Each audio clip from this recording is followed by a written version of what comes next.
If you've ever dreamed of sitting in the Roman Colosseum or paddling through the canals of Venice or seeing Michelangelo's statue of David in person, this is your episode. Episode 95 is all about Italy, and it starts right now. Welcome to the Family Vacationer with Rob and Danny. The go-to podcast for families on the move. Hey friends, I'm Rob. And I'm Danny, and we are so happy you're with us on this episode.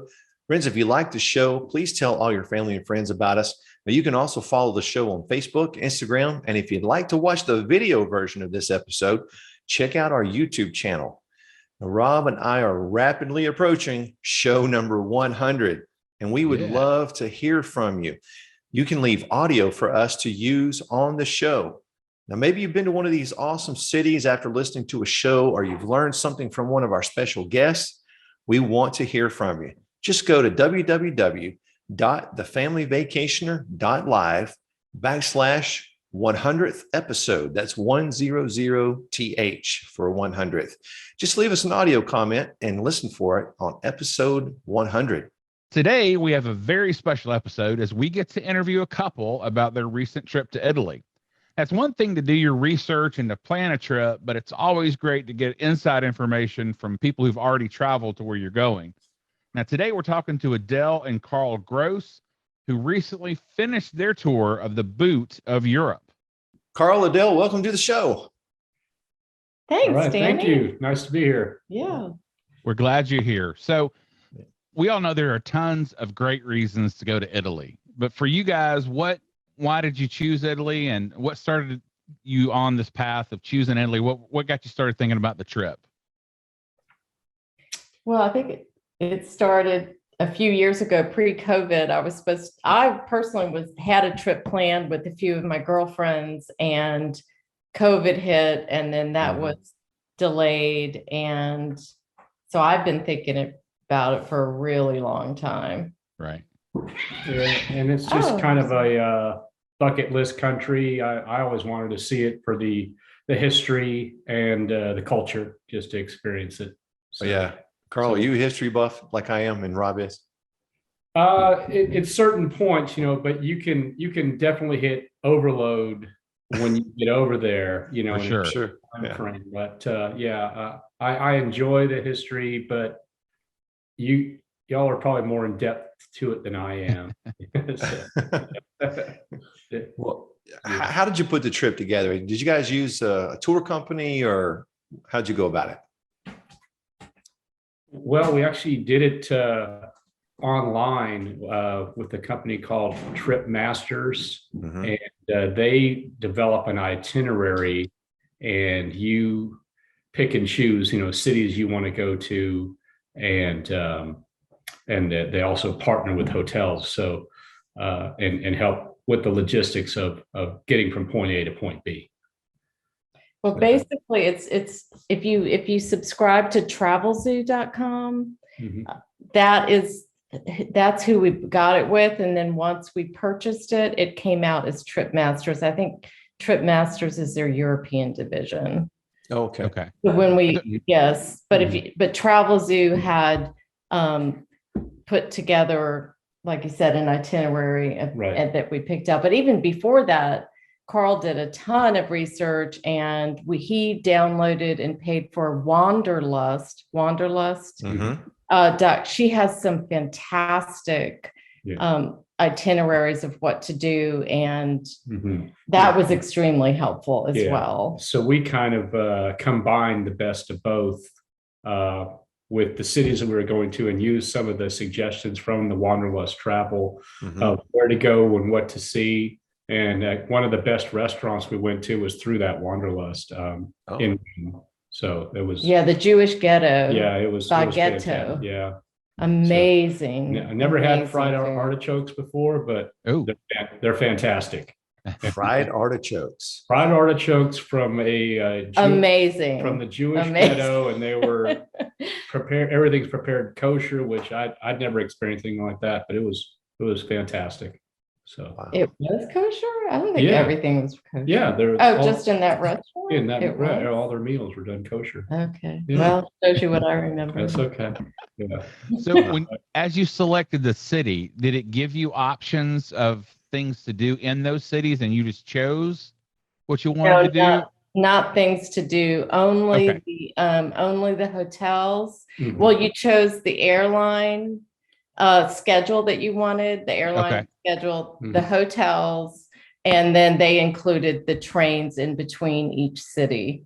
But they did not, no tours. So we searched tours on our own, and we did a TripAdvisor tour in Rome, which was called Skip the Line Colosseum Small Group Tour with Roman Forum and Palatine Hill, which was amazing because the person who did that tour actually was he was an archaeologist. Yes. Who actually did digs within at the Colosseum.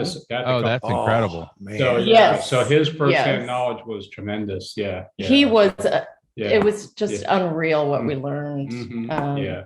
With him. Yeah. He was so good. He was. Yeah. Wow. So basically they're getting you to the city, and then you just kind of have time to do what you personally want to do. That's Yes. correct. So your time is your own, that day to day, and you make, you can fill it up as much as you want to, but it's basically an open canvas for us to go check things out and set up tours at our schedule, and we also enjoy, the whole public transport thing. So we use the metro in Rome to get around, to go from place to place, which it was a lot of fun. It's a neat way to experience what everybody's doing. Did you ever take a cab in Rome? No. Okay, I did that, and I thought for sure I was going to die. Right. Yeah. Oh, really? No, we did yes. do it once when it started raining, or was that in Florence? We did it once. We did take a cab once. We walked right up to the cab and said, "Can you bring us?" Oh yeah, we took a cab. That was No, that was Florence, right? that was in Okay, Florence. so sorry, Yeah, no. we were in Florence. We basically walked everywhere, Yeah, 7 miles a day, no Wow. bus. We just walked everywhere. Wow. We love walking. Yeah, so we got The lines on the roads were just mere suggestions to the cab driver. It was like in We did see an accident happen in front of us. Oh But man. they, was probably my cab driver from years ago. Scooter, and I don't know if it was a cab driver. But we saw it right in front of us, an we were accident. actually waiting for Vespa, they call them Vespas. Yeah, there. So we were waiting to meet the tour folks, and we witnessed an accident. Car crunching the Vespa. Yes. So it was sad. Yes. And we were going to rent Vespas. And then me and my son were like, come on, please. I mean, really? Like, first of all, I'm not used to riding one. It's been like since I've been 16. And I'm in a foreign country. And so it's kind of funny that the 19-year-old, our son, and me, he would have still done it, but which he could have, but we're like, I'm not comfortable, especially Take it after as a sign. the accident. Right. Yeah. Well, let's get a breakdown of the trip, day by day, piece by piece. Where all did you guys go? Okay. So we started in Rome, and we were there in Rome for 3 nights. First step, getting there and just kind of walking around. We didn't really set up any tours the first day. We explored the area, then did the Colosseum tour day number 2. And then day number 3, we actually went to the Vatican and saw Vatican City, and then St. Peter's Basilica, and did all that, walking all around. So that was the first stop. Second stop was Cinque Terre. So we took a train from, Roma Termini, right there in the heart of it, to La Spezia is the terminal you get off there. And we visited the villages of Cinque Terre. We were there for 2 nights. And we stayed in Levanto, which I'm probably saying it wrong because my friend corrected me 100 times. But if you're from there, excuse me, but I think it's Levanto. Yeah, so it's one of the villages just north of the main 5 of Cinque Terre. but that was fabulous. Amazing. Loved Because it. there's no cars Loved in those villages. Oh, wow. Cool. You got to hike into them. You can only take a train or boat Or hike. or walk to it. So Yeah. Wow. it was stunning. And so that was a lot of fun. We actually hiked from one village to the next, which was a couple hour hike. Strenuous. Not for the strenuous. not for the. But we want to go back and do that. we want to go back and hike. We would do all It's 5 villages gorgeous. next time. Yeah. That's Wow. Nice. gorgeous. Yeah. From there, then we went to Florence, did 2 nights in Florence. So then took the train from La Spezia straight to Florence, did a couple nights there, visited the Duomo Museum, and then Accademia, Michelangelo. Tip about that: Yeah. if you go an hour before they close, you walk right in. No Okay. waiting in line. Yeah. So That's that good info. was a good tip from one of our friends who she told us to go late. Yeah. And then we wrapped up in Venice. So we took the train from Florence to Venice, and 2 nights there, and just hiking all around. And, of course, the Grand Canal. And we were near the St. Mark's Basilica, so we got to see that. But it was a great trip. Really, really had a fun time. That's, I saw a picture on your Facebook page. I think it's your background pic of the city right on the ocean. It's basically, where is that exactly? I've seen it before. That's That's Cinque Cinque Terre. Okay. And that's either going to be the village of Vernazza or Corniglia. They look similar, but there's just right into the cliffs built. It looks like it's going to fall into the sea. Yeah. It was really cool. So that's the area we would love to go back and do the whole thing. Awesome. Yeah. That was. Connor, you So want to say so hi? we did 9 nights all together. What was when we were there? So. That's incredible. Mhm. Well, I want to ask you about the hotel accommodations. Did anything surprise you, take you off guard? Did you notice any major differences? Well, what I noticed, unless you were in a really nice hotel, they didn't have conditioner. So That's bring your own shampoo and conditioner. Mhm. Yeah, because I was like, Yeah. yes, Yeah. bring your own shampoo and conditioner is what I would have to say. Well, in Cinque Terre, that was probably the most basic place that we stayed. It was a extremely small bathroom, and the shower, you could bang elbows on both sides of the shower. It was one of the world's smallest showers we've ever seen, but it was fine. But it was definitely smaller than what most folks are used to. The rest of the places we stayed were pretty nice. The one in Florence had the really large, Huge bathroom. It was all marble, and it was Nice. it was quite nice. I enjoyed the bidet. I'd never used one before. Never felt so clean. It was nice. That was when I went to Rome. That was the first thing that stood out to me, was walking into the bathroom and going, "Wait a minute, Yeah.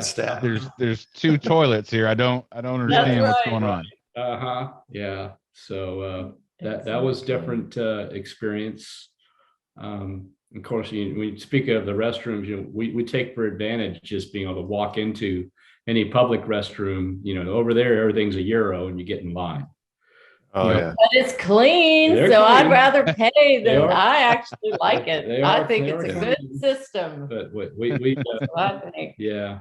So I'm thinking maybe I should start that in my house. I could make some money. Yeah, for real. Right. Yeah. But the hotel we stayed at in Venice really would highly recommend, because the Yeah. concierge staff there Yeah. go above and beyond. Yeah. They were wonderful. Yeah, and that was Wow. Hotel Saturnia International. Yeah.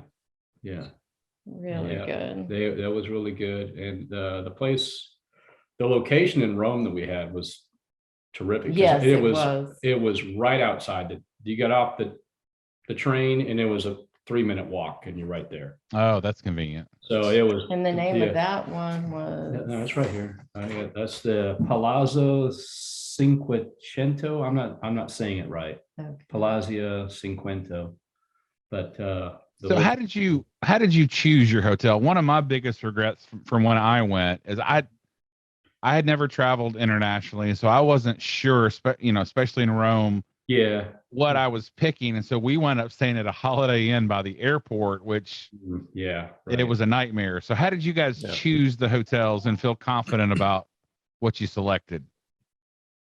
Well, they gave us hotels to choose from within the trip master, and we clicked and viewed the photos, and we read the reviews, right? Yeah, and just did because figured it out that way. A couple of them we changed after reading because when they first gave us the package, it was there's different levels of pricing, of course, for everything. So for sure. We upgraded on a couple of properties just after looking at reviews of some of the places that were recommended. And I know the one in Rome, we switched to go there based on review. It looked really nice. And we didn't realize how close it was. I mean, it said walking distance, but everything says it's walking distance when you go on. Right. Yeah. It was. And I think perfect. It's also good to, like, I had TripAdvisor up on one tab. I would click the tab that they had. Then I'd go to TripAdvisor, put in the same hotel and make sure that it was like the same photos. And then I read reviews on both sites. And then we just determined that way. Yeah. Yeah. I love TripAdvisor just because you get feedback from people who've actually stayed there, and you're not looking at the vanity pictures that the hotel puts up, which when you get there may or may not be what's actually there. Right. That's right. Right. Yeah. So what about what major sites did you guys see along the way? You mentioned the Vatican, St. Peter's Basilica. Yeah, the Colosseum in Rome. Yeah. And then in Florence, the Boboli Gardens. Yeah, we did the Boboli Gardens, the Duomo, which was you climbed to the very top of the bell tower there, and the view of the city. That was fun. And of course, seeing Da Vinci's work at the Accademia Gallery, and the statue of David statue. Yeah. And we're not the type to pack things in. Like, we like downtime where we can walk and just absorb where we are and feel like like I'm here, and stop and get a coffee or a glass of wine, or I mean, that's really, there's no way I would overbook my vacation, because then it's not a vacation. Right. So for us, it was just a balance of, we did a few museums and that worked for us. And then we just soaked in the culture, and we just walked everywhere, and just great. We love that. Yeah, walked everywhere, of course, and the great meals, lots of places to go. So that's a good segue, Dan.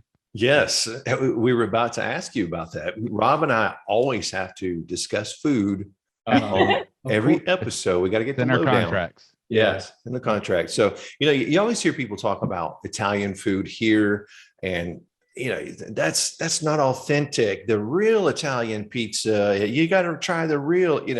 Did you really find that authentic Italian dishes are different than our versions, or what's the lowdown on the food? I think so. Yeah, it's definitely a little different.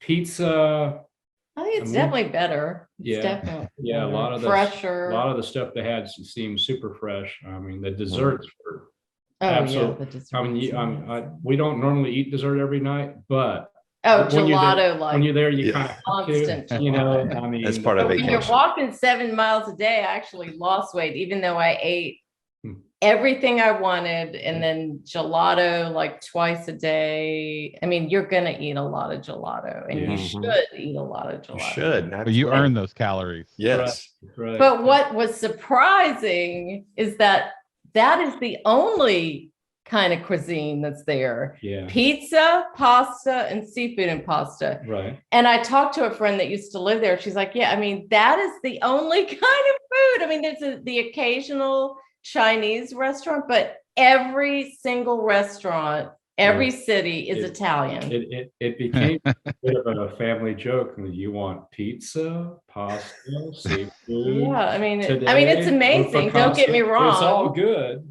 It's really good, but that's all. I mean, I'm glad I enjoyed it. Yeah, but I can't imagine like living there. Like, if that's really the only food that's available that we saw. Mm-hmm. Yeah, that's hilarious. Yeah.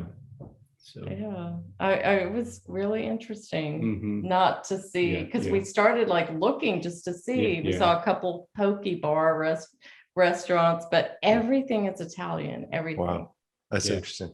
Yeah, that's another good segue. So for listeners who may be contemplating a trip to Italy, what advice do you have for them? You better like Italian food for one. Absolutely. Yes. I hope you like Italian food. Yeah. I did see a few items that were gluten-free. So if someone's gluten, there were some options for, for that, if you have that type of a diet. Right. And lots of salads. I mean, there's some really good salads. Yeah.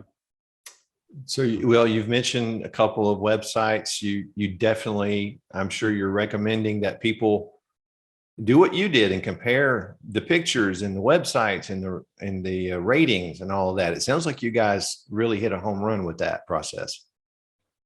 I think it helped a lot for our experience, but I kind of enjoyed digging in and doing that and figuring it out. And that's why even just riding the metro, some folks would be opposed to that. But once, if you just go in there and say, hey, this is just part of our trip and we're going to, figure out how to get there. Getting around Rome was actually really easy. Yeah. Because there's two lines that run vertical and two lines run horizontal, even though the names are different, in Italian, you can figure out pretty quickly how to get from place to place. It's cheap, so you can save a lot that way. Did you feel like 3 days in Rome was enough? I could have stayed longer in Rome just to experience more of it, because there's a lot of the outlying areas that we did not get to. And I'm a big soccer buff, so next time I would love to be there during season and go see AC Roma play. Oh sure. Yeah. I mean, you take in the flavor of a game with the locals, that's good times, Absolutely.